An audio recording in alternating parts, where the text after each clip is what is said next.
aqui com a fala da Júlia Fernandes de Magalhães. Vai falar sobre a fronteiras entre humanos e mais que humanos. Uma abordagem do livro, né? Quando as espécies se encontram, de Donna Haraway. Muito obrigada. Perfeito, eu que agradeço. Olá, me escutam bem? Agradeço a presença de vocês, primeiramente, a organização do evento, enfim. Eu estou no 5º semestre de filosofia e pesquiso as fronteiras entre humanos e mais que humanos na Donna Haraway. Essa é a Donna Haraway. Ela é filósofa e zoóloga estadunidense, está viva, e ela é uma das pioneiras no cyberfeminismo, enfim, muitas relações com a biologia. A especialização dela foi em biologia e, atualmente, ela pensa a relação entre espécies companheiras, que nós vamos ver um pouco mais para frente, e as questões climáticas, enfim, ela bem à vontade, bem engajada com essas questões atualmente. E agora, essa é a Lynn Margulis. Acho que é mais familiar para quem é da biologia, enfim.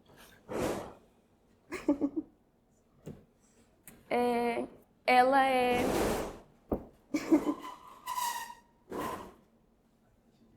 Tudo bem. Ela é bióloga e teórica evolutiva estadunidense também, ambas são. Tudo bem, vocês que sabem, gente. Acho que o barulho de lá de fora não vai interferir aqui dentro. Tudo bem. E ela é reconhecida por desenvolver a teoria da endossimbiose. Tudo bem. Conhecida também, né? Ela chama de SET. Então, talvez isso apareça, se refere à teoria da endossimbiose. E, em parceria com James Lovelock, ela desenvolve a teoria de Gaia, como uma biosfera autorreguladora, que a gente não vai entrar tanto nesse momento, que não é a pretensão, mas vamos passar por isso em algum momento. O que eu pretendo fazer, né, os movimentos da apresentação, primeiro apresentar de onde surge essa ideia de fronteira na Donna Haraway. Buscar isso desde o começo da sua teoria. Depois, apresentar a relação entre a Lynn Margulis e as espécies companheiras e fazer um pequeno esboço de simbiose e simpoiese na Donna Haraway. Basicamente, toda a produção dela, a gente vai dar uma panorâmica assim, no que ela pensa.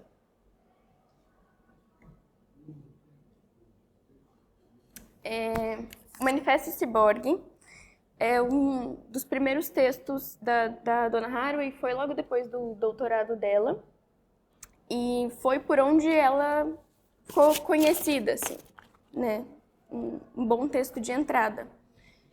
Foi publicado em 1985, em uma revista chamada Socialist Review, e o título, Manifesto, né, enfim, faz referência direta ao Manifesto Comunista de Marx e Engels. O que ela pretende nesse texto? No primeiro momento, ela fala de quebras de fronteira. Então, sim, a origem das fronteiras é nesse texto. E essas fronteiras são humanos, animais, organismo-máquina e físico-não físico. A fronteira humano-máquina, diz Haraway, está completamente rompida, né? Enfim. E isso vem muito da influência de etólogas, enfim, principalmente sujeitos do movimento feminista, que pensavam e abordavam esse tema na época. Principalmente Barbara Smoothes, enfim, algumas outras primatólogas também faziam esses paralelos, questionando essa fronteira grande entre humanos e animais, enxergando similaridades, né? E organismo-máquina, a segunda fronteira. Organismo, aqui ela coloca nesse texto como já uma união entre humano e animal. E eu acho que a gente agora, né, olhando para trás para esse texto, consegue enxergar um pouco melhor, né, quão essa fronteira está permeada, né? Nós estamos em uma sala cheia de computadores e ar-condicionado e com nossos celulares e nossa tecnologia, e até onde dá para dividir o que é a tecnologia e o que é o humano, para isolar essas coisas. É possível isolar isso? Ela fala um pouco de... Não sei se é nesse texto ou se as pessoas depois se apropriam disso para falar da questão das próteses, enfim, e até os nossos óculos, nesse sentido de que as fronteiras se confundem, né? As coisas se confundem muito. E agora com tecnologia, enfim, IA, a gente pode expandir isso para níveis muito altos, né? Estava conversando com um pessoal da computação e eles disseram, enfim, que os usos são cada vez maiores em coisas que a gente não imagina, né? Às vezes uma tecnologia básica não sei, um aspirador robô usa dessa tecnologia sem a gente nem imaginar. Enfim, a fronteira do físico e não físico, na Donna Haraway mesmo, eu sinto que ela é um pouco mais volátil, né? Me parece mais um esboço do que uma coisa dada, mas é nesse sentido também, quase um complemento. Ela fala dessa distinção entre organismo e máquina.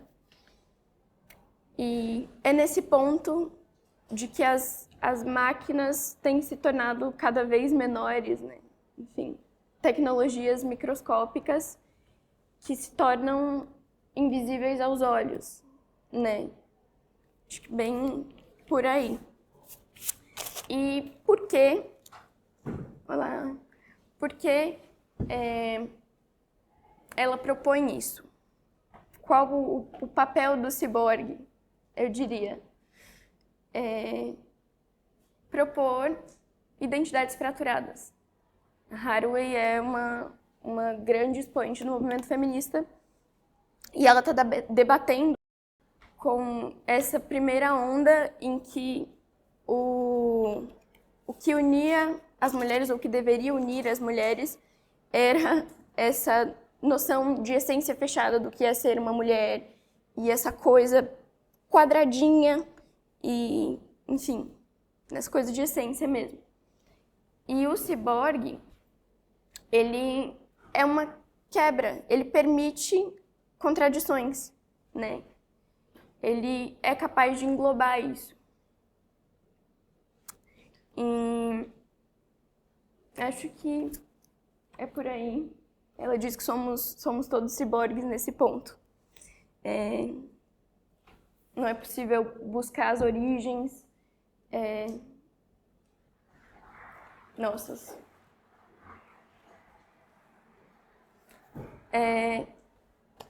A senhorita Cayenne Pepper segue colonizando todas as minhas células.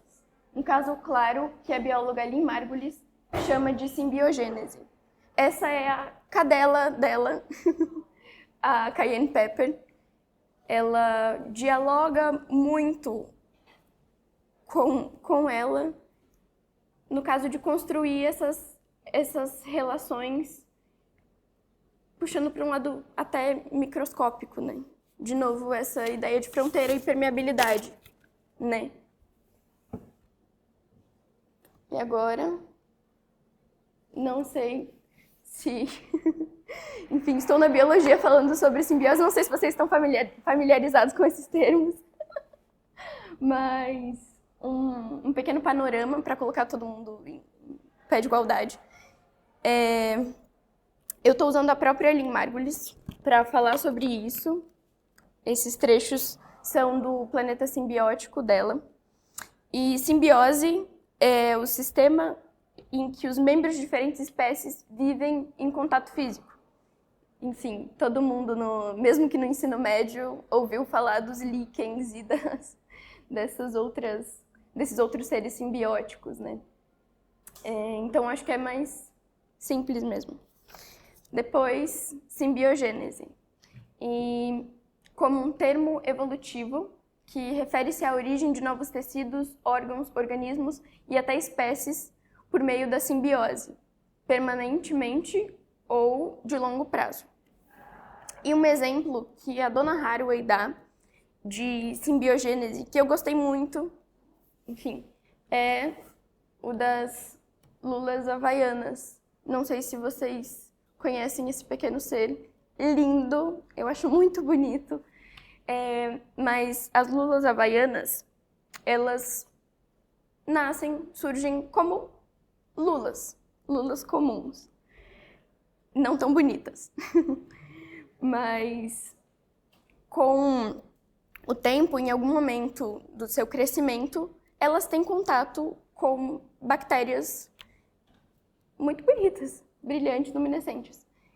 E essas bactérias se acoplam na lula e ela, de alguma forma, carinhosamente eu diria, retribuindo esse encontro, cria uma camada, uma bolsa ventral para essas bactérias, esses simbiontes luminescentes. E segue a vida inteira na companhia deles. É muito bonita a passagem, porque ela fala que de noite os outros seres se enganam com a lula havaiana, não a percebem, porque ela parece um céu estrelado.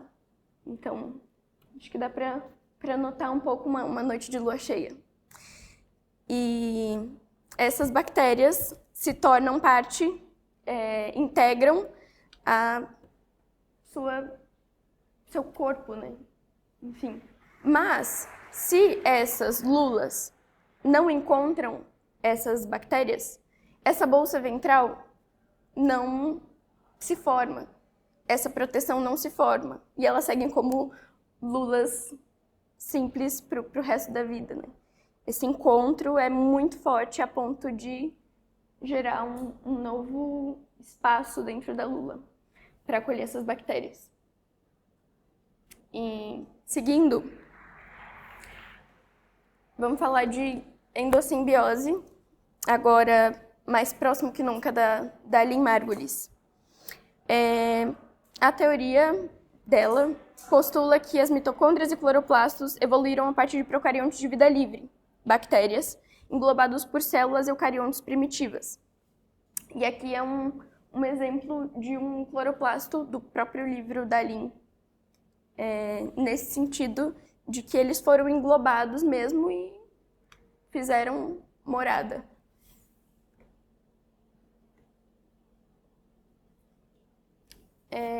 E sobre essas semelhanças entre as mitocôndrias e os cloroplastos e bactérias livres. Quando a Lynn olha para esses pequenos seres dentro das células, ela não sozinha, né, enfim, apoiada em muitos outros que vieram antes, mas ela enxerga semelhanças muito fortes. E dentre elas, a membrana da mitocôndria. Aqui eu fiz um desenho para dar um exemplo, mas eu imagino que vocês já tenham visto mitocôndrias na vida de vocês antes. Ela tem duas camadas. Uma interna e outra externa e um espaço intermembranoso. E nessas bicamadas, a externa, diz ela, é muito semelhante à membrana plasmática das células eucariontes. Então, a parte de fora tem semelhança com a parte externa da célula também. E a camada interna é uma membrana que tem muitas semelhanças com as membranas das bactérias. Então, como se a bactéria, né, ao ser comida pela célula maior, né, ela foi englobada e coberta de alguma forma. Perdoem as erratas aqui, tá? Estou tentando. E as mitocôndrias e cloroplastos também têm uma reprodução muito peculiar, né? Elas fazem divisão, se assemelhando muito às bactérias. E sobre o material genético, embora incompleto, né, no caso das mitocôndrias, eles também apresentam material genético próprio. Então, poxa, muito curioso. Lynn Margulis olha para isso e fala, acho que tem algo aí interessante. E, assim, enxergando que dentro das células existem outras coisas que não estavam ali sempre, né? Essas novidades. E expandindo isso, ela nos diz que não apenas nos nossos intestinos e cílios estão infectados de bactérias e simbiontes animais, mas se você observar no seu quintal, num parque, os simbiontes estarão evidentes, mas não estarão evidentes, mas eles são onipresentes. Ela até faz uma piada assim, em algum momento que tem mais mitocôndrias que humanos no mundo. Eu achei isso muito curioso.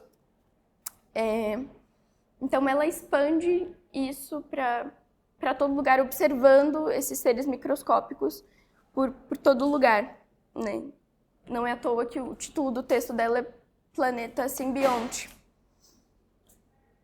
E é muito curioso, porque, enfim, já conectando aqui com a Donna Haraway, quando a bióloga olha de volta, é um paralelo entre quando o filósofo olha de volta, que é a Donna Haraway falando do Derrida e da relação dele com o próprio gato, né? Que quando ele está no banheiro e nota que o gato está observando ele e ele fica com vergonha e se afasta.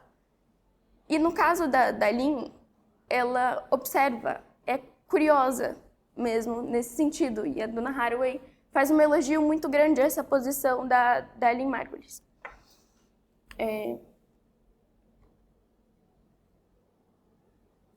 Agora sobre as espécies companheiras, né? Que já estão englobadas no que a Lynn fala.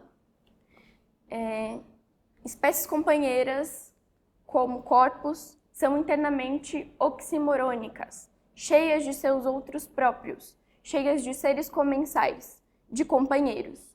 Cada espécie é uma multidão multiespécie. O excepcionalismo humano é o que as espécies companheiras não podem tolerar. Então, aqui, esse oximorônicas sinaliza algo que já estava presente desde os ciborgues, né? Essas contradições possíveis e desejadas até, né? Nessa busca por identidades fraturadas também aqui.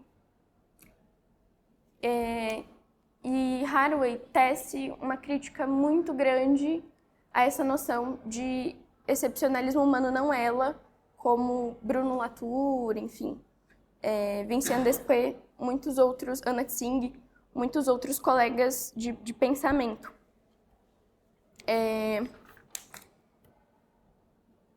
Podemos seguir.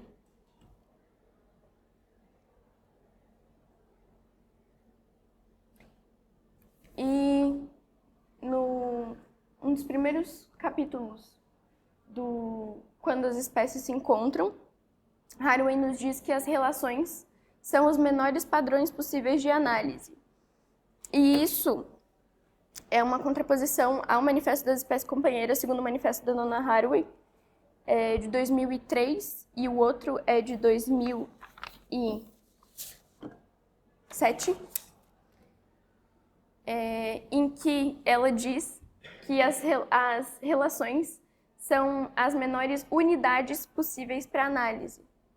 Então, é uma crítica a essa noção de indivíduo, de uno, né? Se todas as espécies estão, de alguma forma, entruncadas em rede, né?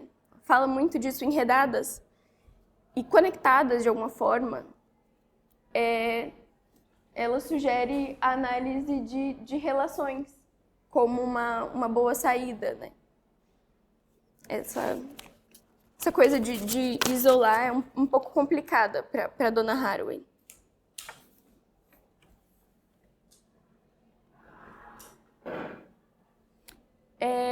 E sobre, enfim, essas críticas de Haraway, para sintetizar, desde os ciborgues a essas identidades estáveis, o que vem desse movimento feminista, enfim. Daí, a ideia de essência, a noção de humano, nesse caso, o humano da forma que a gente conhece, isolado, capaz de se isolar das outras espécies, né? E ela une isso nas espécies companheiras. A individualidade, como a gente acabou de falar, e da autopoiese, né? Que surgiu na outra apresentação. Fiquei muito curiosa. Por que autopoiese? Né? A autopoiese como se autocriação, né? Podemos seguir. E ela propõe uma coisa nova, né? Uma nova possibilidade para de alguma forma superar isso. A Lynn Margulis usa a autopoiese, né? E ela diz que talvez fosse por uma falta de vocabulário ali no momento. E aí uma pós-doutoranda, se eu não me engano, apresenta a simpoiese para Donna Haraway. É um breve esboço, mas essa noção de autopoiese, ela é implodida, né? No sentido de que as coisas estão conectadas e se fazem, né? Haraway usa o termo fazer com espécies companheiras. Nós fazemos com as nossas espécies companheiras, os nossos simbiontes, e, enfim, conectados a tudo que nos mantém aqui, né? Que nos permitiram chegar aqui hoje. Inclusive nossos ciborgues, obrigada, projetor. E essa noção de devir com, essa fluidez mesmo, né? Que permite fazer mais. No último texto dela, ela nos apresenta as figuras de barbante. Aquele jogo que eu imagino que muitas pessoas, vocês já tenham jogado na escola, de formar uma figura de barbante e passar para o próximo, né? E o próximo vai e passa para o outro, e passa para o outro. Nesse sentido de que nós fazemos juntos, né? Nós estamos pensando um com o outro, nós estamos em conexão, de alguma forma, em simpoiese, né? E ela usa essa ideia principalmente para pensar nossa questão atual com o planeta, né? Enfim, ela, não pretendo entrar muito, mas ela, no último texto, Ficar com Problema, fazer parente no Holoceno, ela faz uma análise do Antropoceno, Capitaloceno e propõe novas formas de viver com e morrer com, né? Eu acho que esse é o nosso último slide. A lista de figuras, tudo que eu utilizei na apresentação. Lista de bibliografia, enfim, para caso alguém tenha interesse. E tem um QR Code aqui, vocês podem ter acesso a esse slide e algumas outras informações, inclusive em contato. Eu preparei um folhetinho para vocês. Acho que temos para todos. E pode ir, vai passando, só passando. é uma pequena síntese do que foi apresentado aqui. E tem o meu e-mail nos QR Codes, que estão inclusive nos folhetinhos, para a gente entrar em contato e pensar né? Acho que a gente pode abrir para dúvidas. Muito obrigada, Júlia.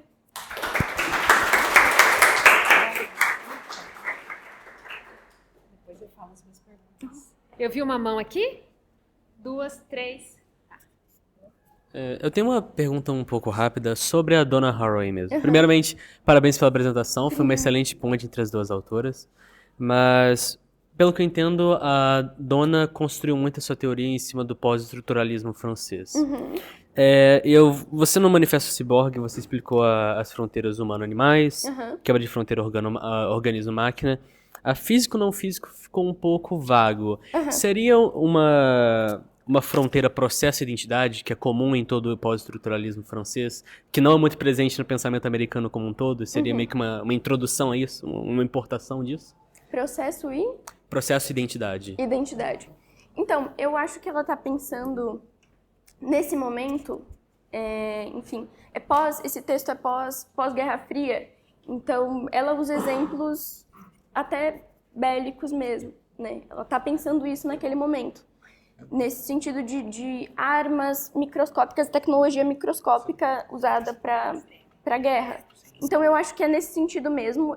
Ela fala que é quase uma derivação desse organismo-máquina, união entre humano, animal e máquina, para pensar essa permeabilidade da tecnologia nas nossas vidas e em diferentes contextos, né? Ela se apropria disso para fazer uma abordagem feminista do ciborgue, tirando ele dessa questão do militarismo. É fluido, é muito fluido. Acho que é por aí, deu para entender?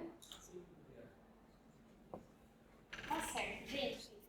Foram muitas mãos. Depois é o João, eu tô esquecendo de alguém. Não, você é o 4. Sim. Quem que é o 3? Tudo bem, a gente pode ir. Você é o 3? Você pode só. Então, pode ser rapidinho. A gente tem tempo, mas vamos também, né? Tem muitas mãos. Tá ligado? É só falar. Tá, ok. Então, na verdade não é uma pergunta, é mais um comentário. Eu, enfim, queria agradecer a apresentação, eu gostei muito. E eu queria falar que eu vi vários conceitos que eu acredito que eles estão sendo trabalhados numa outra área que está tentando meio que se infiltrar na biologia, o que eu acho muito bom, que é a ecologia histórica. Então, dentro da ecologia histórica, eu estou começando a pesquisar nessa área, e aí a gente tenta pensar como que os seres humanos fazem parte da própria construção do meio que eles vivem, né? Das paisagens, das florestas e tudo mais. E aí eu tenho um texto aqui muito bom que chama Domesticação das Paisagens Amazônicas. E aí eu queria ler só uma frase, que eu acho que cabe bastante, que fala assim: povos amazônicos vivenciam suas relações com seres não humanos a partir do estabelecimento de relações sociais, já que, segundo suas ontologias, humanos e não humanos compartilham atributos sociais. Então, eu penso que, nessa perspectiva, essas ideias, enfim, da Haraway e da Lynn Margulis, elas estão entrando na biologia por outros caminhos, e principalmente através dessa área, né, que é a ecologia histórica, porque ela bebe muito da fonte da antropologia. Sim. E aí tem várias coisas acontecendo, né? Por exemplo, você citou a questão de questionar o excepcionalismo humano, que é muito forte, né, na biologia. E outras coisas, por exemplo, a própria reinterpretação de conceitos que são tratados na ecologia como coisas muito fechadas e até passíveis de serem calculadas, enfim. E aí um exemplo interessante é o exemplo de nicho, que é um conceito muito clássico na ecologia, mas que ele pode ser reinterpretado através da ecologia histórica, pensando em, enfim, redes ecológicas, né? Pensando numa coisa mais expandida, onde existe essas agências, né, de diferentes seres ali, e os humanos estão incluídos nele, não como excepcionais e nem como simplesmente receptores ou sobreviventes de um meio hostil, como é uma visão que ainda existe na biologia. Então, é só um comentário para traçar esses paralelos. Só pontuar, é muito curioso, você falou sobre a relação dos povos com a Amazônia, enfim. Isso me lembrou muito um texto que eu li há algum tempo, acho que o Mauro de Labandeira, quem nos apresentou, de que as florestas dadas como, enfim, intocadas, né, na Amazônia, enfim, são, na verdade, plantadas, né? E isso é muito bonito e eu acho que ecoa muito dentro da Donna Haraway, mesmo que talvez ela não tenha noção disso, né? Porque ela fala muito, em especial no Manifesto das Espécies Companheiras, de coevoluções, em que não é só a natureza que evolui ou o humano que evolui, né? Pontuando essa distinção, mas existe ali uma coevolução em que as duas partes são tocadas e construídas mutuamente, que pelo encontro dessas espécies, elas vão se formando, se constituindo.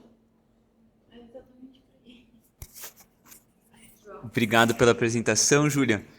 Eu nunca li a Haraway, né? A gente vai ouvindo falar, mas acho que assim ficou bem claro quando você trouxe a passagem dela que ela fala que as espécies são internamente oximorônicas, né? Não sei qual que é o adjetivo.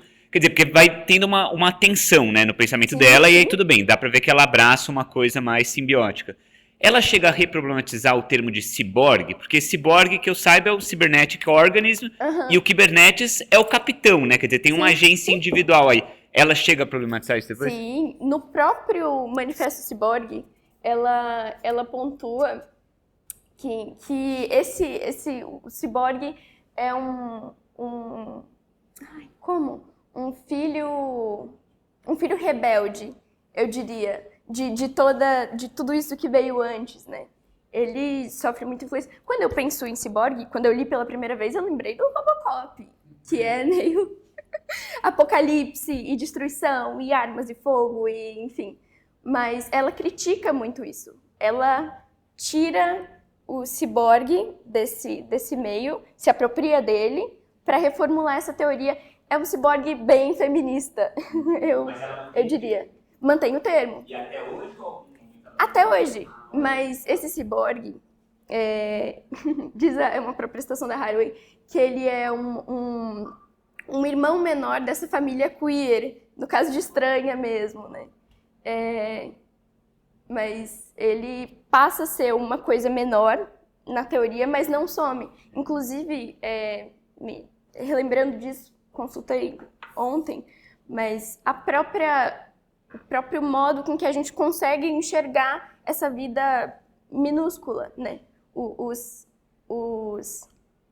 microscópios são tecnologias ciborgues, né? Você amplia a visão por meio disso, né? Então ela continua, isso está no último livro dela. Bom dia, Júlia. Obrigado pela apresentação. Muito claro, muito bonitos os slides. Você apresentou muito bem. A minha dúvida queria que você me corrigisse se eu estiver errado, talvez eu esteja interpretando a Haraway um pouco equivocadamente, mas eu fiquei com a impressão que a crítica dela ao excepcionalismo humano me parece o que a gente chamaria de uma falácia naturalista. O que é uma falácia naturalista? É quando a gente tenta justificar ou fundamentar lições morais sobre a maneira como o mundo natural funciona. Então ela diz que, bom, se as espécies são simbióticas e harmônicas, e essa foi difícil, logo, o excepcionalismo humano é imoral. Eu acho uma péssima ideia a gente fundamentar lições morais em como o mundo natural se organiza.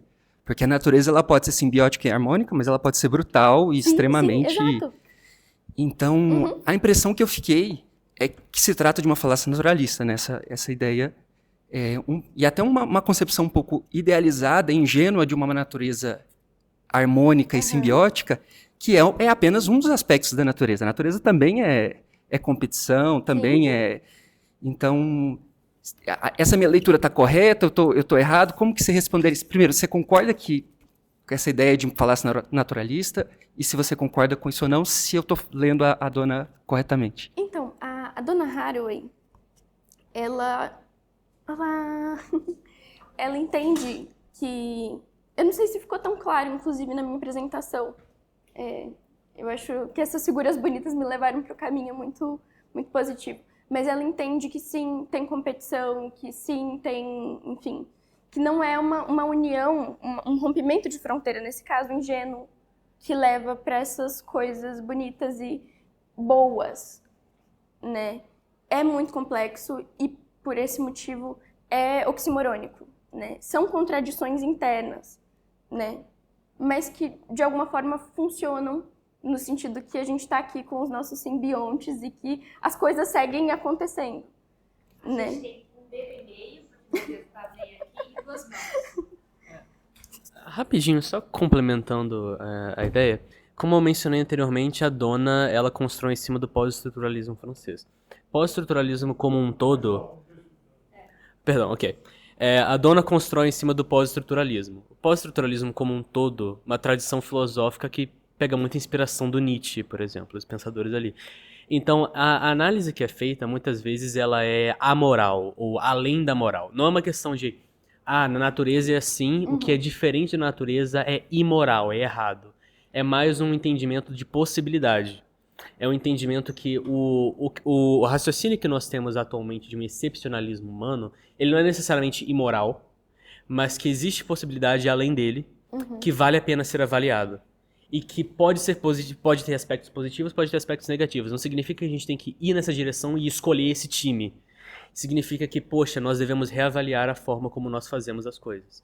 Não é elevar a natureza e nem elevar o humano, é entender os dois como parte de um contínuo, de um bloco único. Bom, eu só acrescentaria também que entender a falácia naturalista talvez seja esquecer que a própria natureza também tem moral, né? A gente não é excepcionais no sentido que a moralidade só faz parte dos seres humanos. Mas esse era meu meio dedo. Temos o meio dedo era seu? Era meu. Eu me dei esse privilégio. Vou interromper essa discussão muito interessante, né? E só fazer um comentário mesmo sobre a autopoiese, né? Que acho que é uma relação que a gente tem aqui.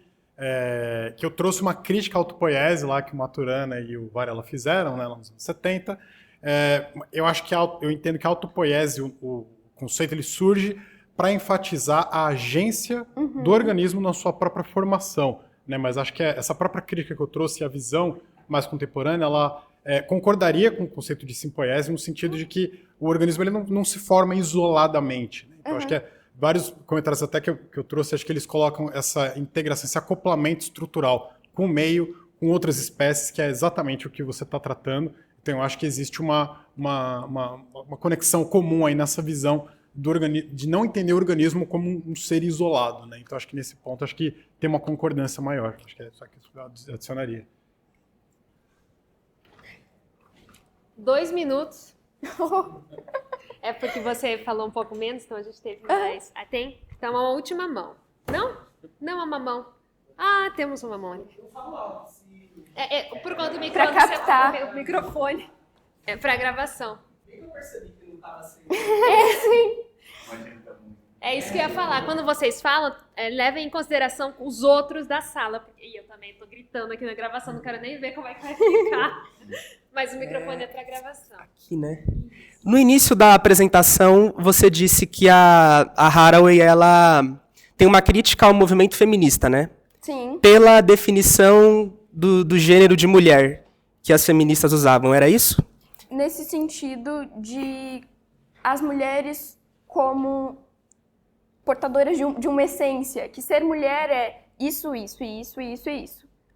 E a Donna Haraway desconstrói isso a partir do ciborgue, dizendo, olha, nós somos ciborgues, nossa ontologia, ela usa nesses termos, e que não existem, essas fronteiras são muito permeáveis, né? Não sei se ficou muito claro. A minha pergunta era exatamente se ela reconhece as delimitações entre diferentes gêneros ou se ela abandona essa definição de gênero. Nossa, muito, muito curioso. No texto, no Manifesto Ciborgue, isso para mim não é tão claro ainda. Minha pesquisa está em uma fase muito germinal, mas no começo ela diz que o ciborgue ele pode, em algum momento, até romper com o gênero, com essa ideia que nós temos de gênero. Depois, ela trabalha isso de outras formas.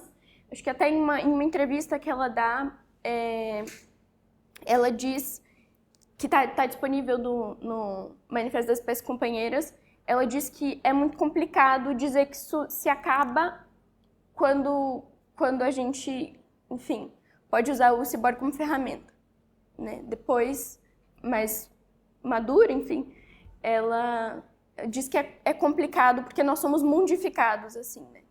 E, inclusive, como espécies. Nós somos mundificados como espécie, e ela diz em um certo sentido Foucaultiano, espero em algum momento entender esse certo sentido Foucaultiano, né? Enfim. Mas que é uma coisa muito arraigada na nossa sociedade, essa forma de se entender no mundo. Ela tenta permear isso, né? Inclusive, os ciborgues se tornam uma espécie também. Isso é muito confuso para mim, mas é muito curioso. Eu não entendo muito bem, mas eu achei muito curioso. Certo, muito obrigado. É um ponto de vista muito interessante. E no futuro eu vou te fazer essa pergunta de novo, para ver se você vai dar a mesma resposta ou não. Pode deixar, vou estudar para isso. Tá gravado. Saber se foi a mesma resposta.